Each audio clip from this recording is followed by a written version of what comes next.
Good afternoon, YouTube family. How are you today? My name is Anthony. This is Palmetto Prepared, and today I got a really special one for you. This is one of those ones I've been doing a lot of research on because I came across an article, or I believe it was a poll by NBC Wall Street done in January of this year, 2019. And it kind of freaked me out, and I wanted to put a video to show why this is a dumb idea. You know, as we're kind of approaching the end of the year and everybody's going to start running for their elections, all that stuff, I kind of wanted to have this out there now.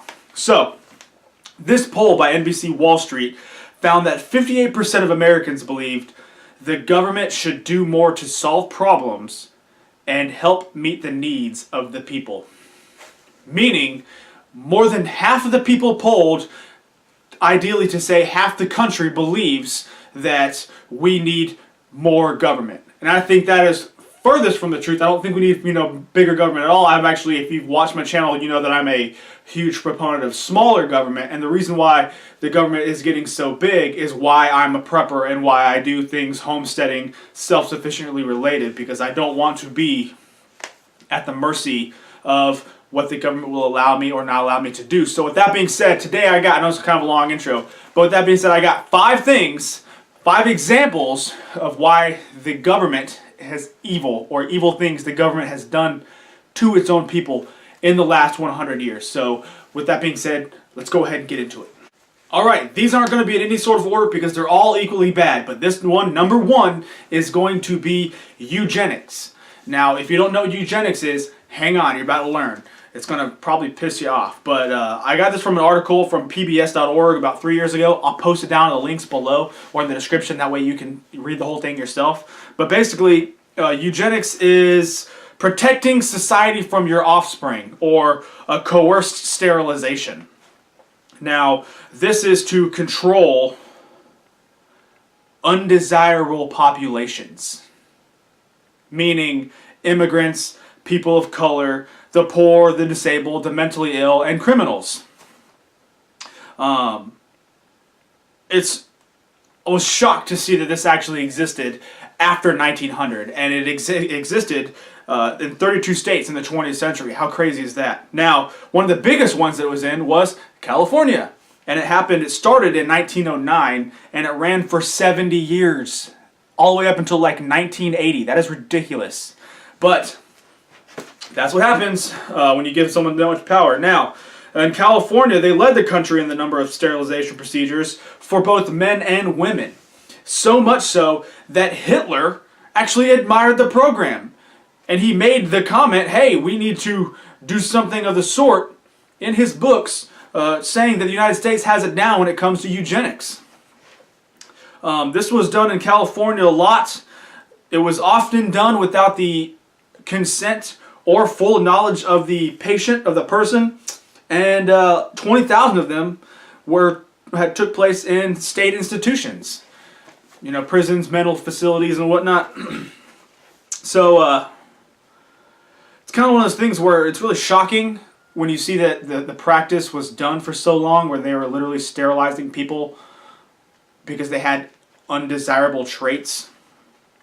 And here's my favorite. Between 2006 and 2010, California prisons actually authorized sterilization of 150 female inmates. And the state actually paid doctors a total of $147,600 or $460. So $147,460 to perform tubal ligations, sterilization of the females. This was in 2006 and 2010. So this is like after I graduated high school, like that recent. And the state is paying money, obviously, for 150 females at $147,000, over $1 million of your taxpayer money, easily, well over $1 million, to do these sterilization procedures. Now, even the Native Americans had examples in the 1970s and 1980s where young women would receive tubal ligations when they thought they were getting appendectomies. So they're going for getting their appendix removed, and next thing you know, they're sterile.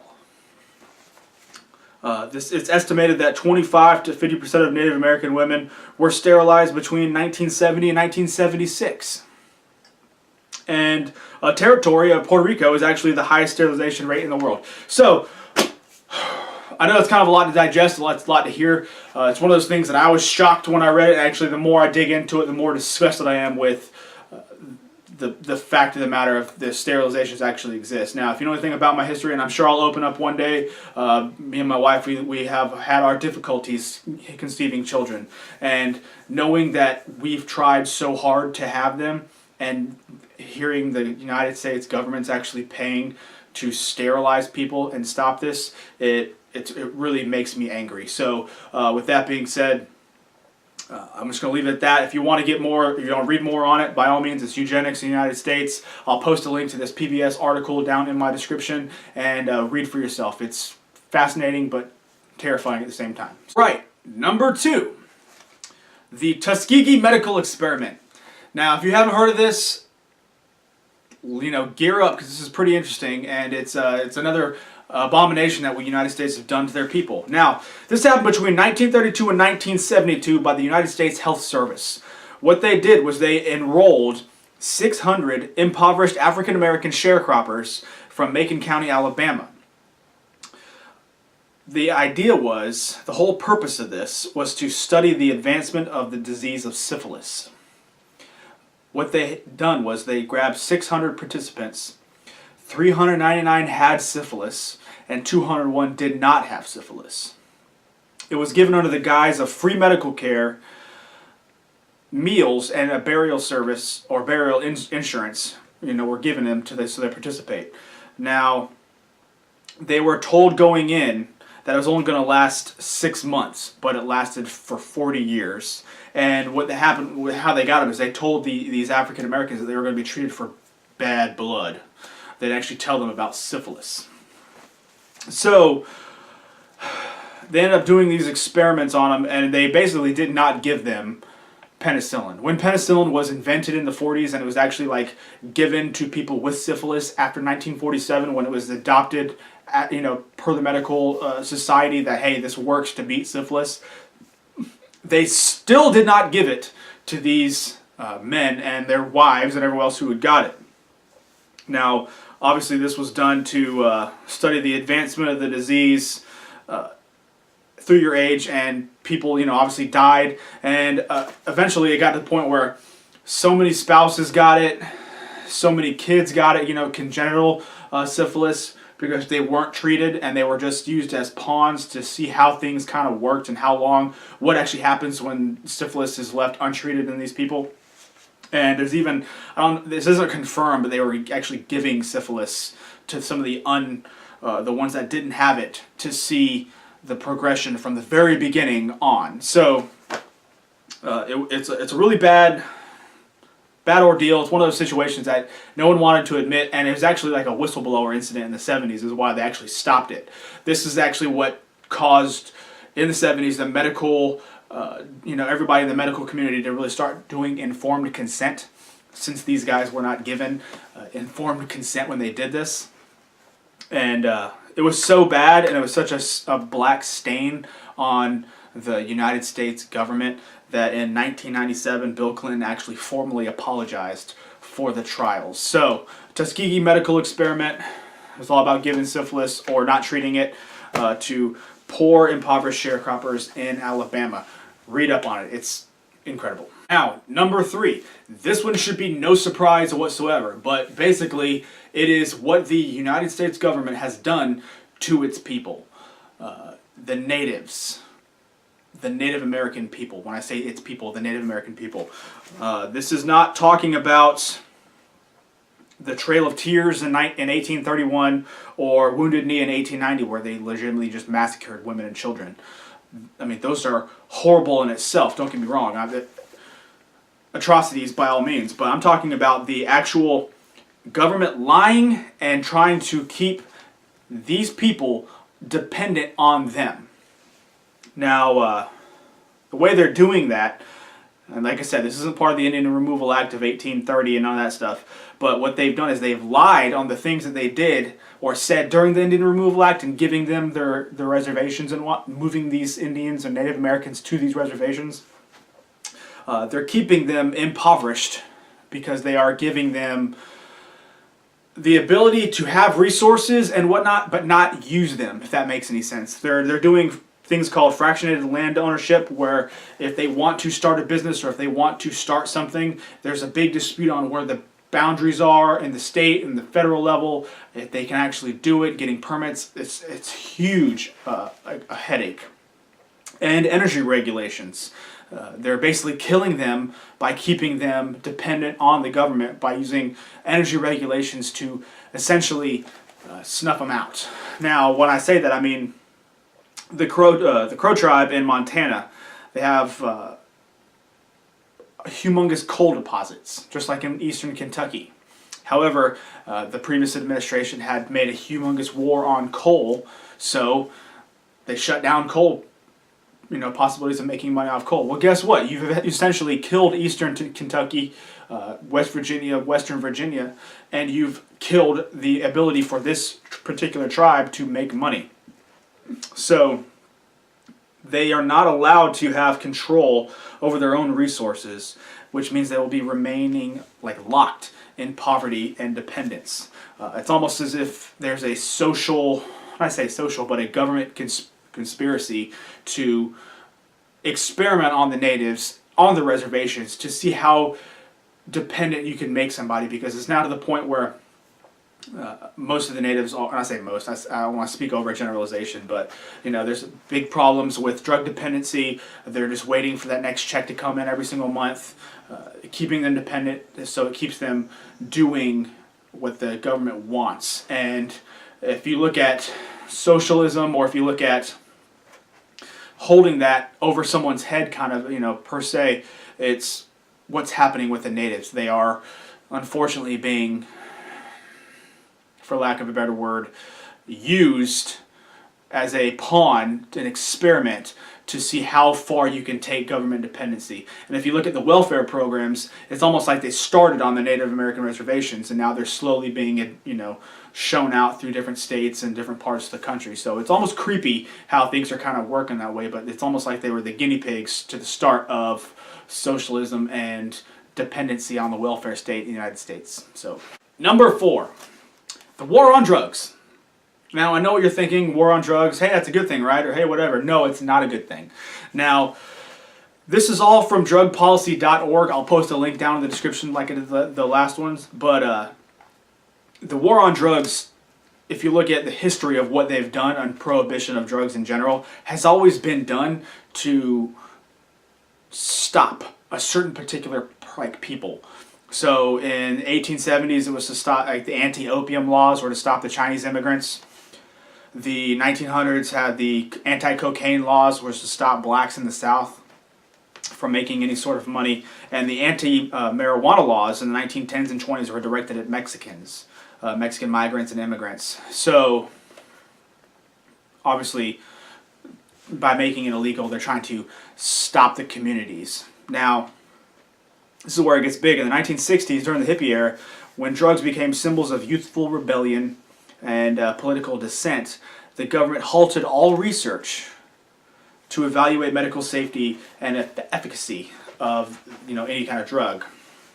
So things like LSD and magic mushrooms, the compound in it that make it to where it'll actually open up pathways, peyote, all that kind of thing, where they're doing research now, finally, 60 years later, on the effects of some of these substances in the brain to actually heal.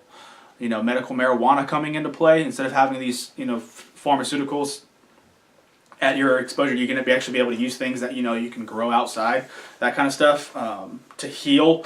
They stopped all research in the 60s because of the war on drugs. Now, in 1971, Nixon declared the war on drugs, and it dramatically increased the size and presence of government agencies, meaning the ATF and all that stuff, basically giving a lot of these government agencies under the executive branch power that was not granted to them by the Constitution. And it also pushed for measures of mandatory sentencing and no-knock warrants. Now, I shouldn't have to tell you what mandatory sentencing or no-knock warrants do to your freedoms, but let's keep going. Nixon knew powerful anti-war and black leaders used heroin and marijuana. And he used the war on drugs to basically disrupt these communities. Meaning he knew these people, these black leaders, these anti-war communities and all this stuff, the hippies basically, he knew that they were using drugs. So he used the legislation, the war on drugs, to essentially, as a way in to get into the houses, to get into the areas that they were in and arrest them all. That's the way he created a law to arrest these people. And I know that sounds kind of far-fetched, but that's basically what the whole thing was. You can look at this website, and it'll show that one of his assistants blew the whistle on that one years later. Now, he also placed marijuana on Schedule 1 for the most restrictive class, meaning there's no medical applications for it, and that's why it's so restrictive now, 60 years later. Then Reagan started a long period of mass incarceration thanks to his expansion of the drug war. In 1980, there was 50,000 people that were in jail because of nonviolent drug crimes. Well, guess what? In 1997, it rose up to 400,000. That's incredible. That's like a 400% increase, 500% increase in 17 years because of the war on drugs for nonviolent drug crimes. Obviously Clinton didn't help with the 3-strike rule, but the mandatory sentencing was the ones to do that. Now, this is where it gets into the crack introduction in the 1980s, the social programs like DARE and Just Say No. But it got to the point where even conservatives like Milton Friedman and William Buckley advocated for ending the prohibition in 1987 because it was getting to the point where this is getting ridiculous. The war on drugs, where we've spent, I think the last number was like $1.7 or $1.6 trillion essentially on ending the war on drugs, and they're worse than ever.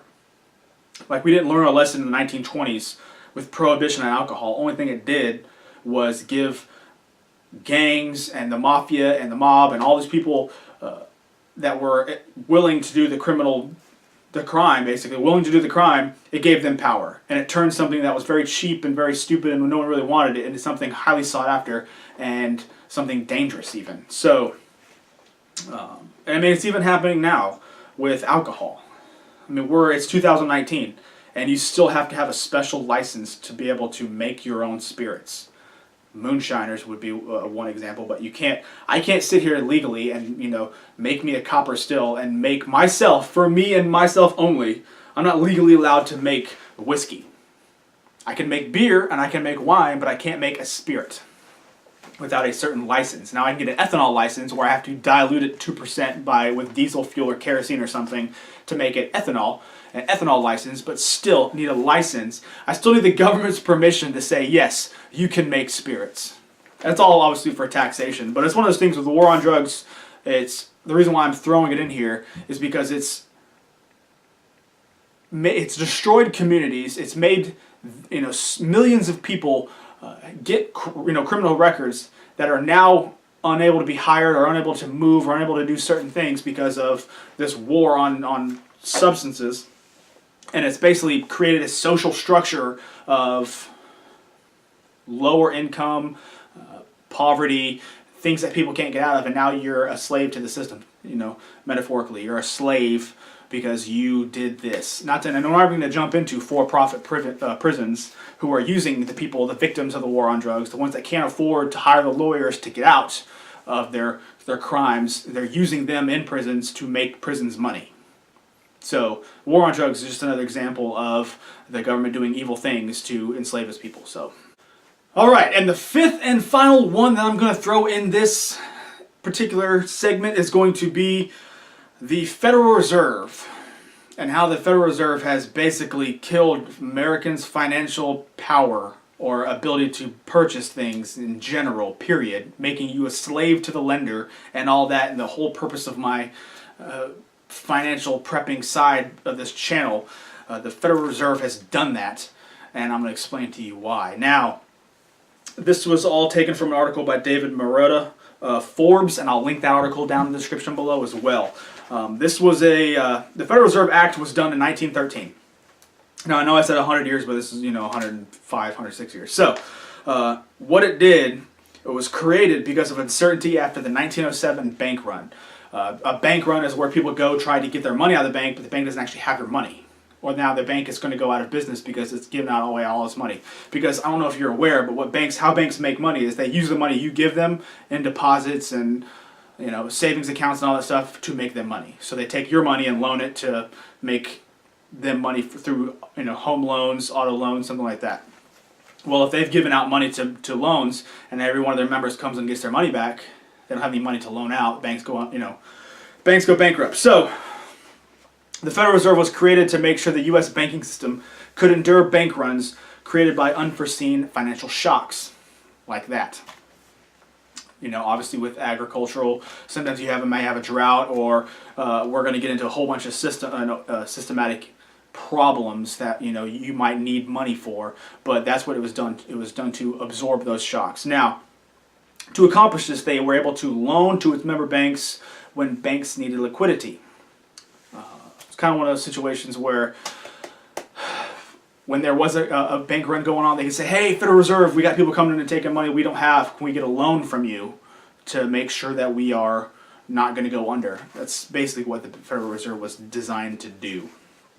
Now, Milton Friedman, an economist, a very genius man in my opinion, and his co-writer Anna Schwartz explained in the book, The Monetary History of the United States, that just over a decade after its creation, the Federal Reserve actually created the panic it was founded to stop. Their policies spiraled an ordinary recession into a full-blown depression in 1929, the Great Depression. It was to the point where that was so spot on because of their failed policies that the thing that they were actually designed to do caused the Great Depression, that Ben Bernanke, who's running the Fed, in a 2002 speech, admitted that Milton and Anna were right, and we did it in regards to creating the Great Depression, and we won't do it again kind of thing. Like, what kind of crap is that to where you have to actually admit that? Anyway, the basic reason, I'm going to do a whole video eventually on why I hate the Federal Reserve and why there's so many things wrong with the Federal Reserve. This is just basically in this video to try to show how evil it is to the people of the United States. What it's doing is it's choosing winners and losers, like Bear Stearns and the Lehman Brothers Bank in 2008. It chose Bank of America to give bailouts to, Wells Fargo, all that stuff, but it didn't choose Lehman Brothers, the fourth biggest bank in the world. So, what ends up happening is, with the creation of the federal, like the FDIC, the insurance to make sure your money's good in the bank up to a certain amount, what the Federal Reserve has done is they let the banks play frivolities with your money. Because the way banks make money is, like I said, they take your deposits, say they take your savings account, they take whatever you have in your checking account, and they use that money to make gambles, basically, to make them money. So they'll give out loans to this person and to this person, knowing that they're going to make money on that. That's basically what the Federal Reserve does. And what they're supposed to do is whatever the profit they make, they're supposed to give back to the Treasury, when they never do, because it can be used for expenses. Same thing with the banks. When these banks play these games with your money, if they win, you never hear about it because they keep that privately. Obviously, when these banks are worth as much money as they are, J.P. Morgan, you can go look at the stock market right now. J.P. Morgan, Wells Fargo, all these big giant banks are making like billions of dollars, like altogether trillions of dollars, playing with your money like this, and they don't have to disclose what they make. And their losses can be pardoned, like in 2008 with Bank of America and all that, by the Federal Reserve, bailing them out. When these banks are too big to fail, and they beg the Federal Reserve for help on, say, these home loans, that there are just so many loans out because they gave out to people that they shouldn't be giving loans out to. They're not paying, and the bank's going to go under. The Federal Reserve bails them out and gives them money, gives them taxpayer money. Next thing you know, these banks are foreclosing on these houses and selling them to other people, making money. Like, that's why I get so aggravated with the Federal Reserve. Like, this, it's a scam. It's way to, I mean, Thomas Jefferson made it perfectly clear back in the 1800s, that banks are evil. Alexander Hamilton tried. Andrew Jackson is the one that actually kicked the banks out finally, but it only lasted for like 25 years. But I digress. This is a situation where I'll get into it eventually, later on, but the Federal Reserve has taken your power, your purchasing power. They can basically come up with whatever number they want to, tell it to somebody, and they're fine. They're actually not a part of the federal government when they say Federal Reserve. It's just in name only. It's not actually a part of the government. There's no oversight. They can do things and not do things regardless of what Congress tells them. They don't have to tell Congress anything. There's no accountability. And the times they've tried to be accountable, some of the senators say, you know what, we need to audit the Fed. It never passes for some reason. So no one actually knows what the balance sheet is in the Federal Reserve. We can go on quantitative easing, quantitative tightening, creating recessions, creating depressions, creating these economic booms, these big giant bubbles. All kinds of things happen with this, the Federal Reserve, and it's a way of making more and more people basically enslaved and dependent on the system if you look at the shrinking middle class. So that's all I'm going to say about that, but that's number 5. That's it. That's my list. Whew, that was a big mouthful, but I hope you enjoyed this video. I hope you learned something. Now, if you want me to expand on some of these, I totally will, and I'm definitely going to do a video on the Federal Reserve because I cannot stand it that much, having to audit them and whatnot. But these are some of the things that the government's done to its own people, the evil things that the government's done to its people. There's always more. There's actually dozens of things that they've done, but these are the 5 that really just kind of caught my eye and I wanted to talk about. So, as for what I'm saying, with the whole purpose of this video, this January 2019 poll that they've done where they want to give more power to the government. Really? Do you really want to give these people power? Really? So I hope you learned something from this video. Go ahead and give me a like. If you haven't subscribed, please consider subscribing and share this video with whoever you may think might want to learn this information. I'm sure there's a conspiracy nut or an anti-government person in your family that might want to watch this video. So with that being said, I will catch y'all tomorrow, okay?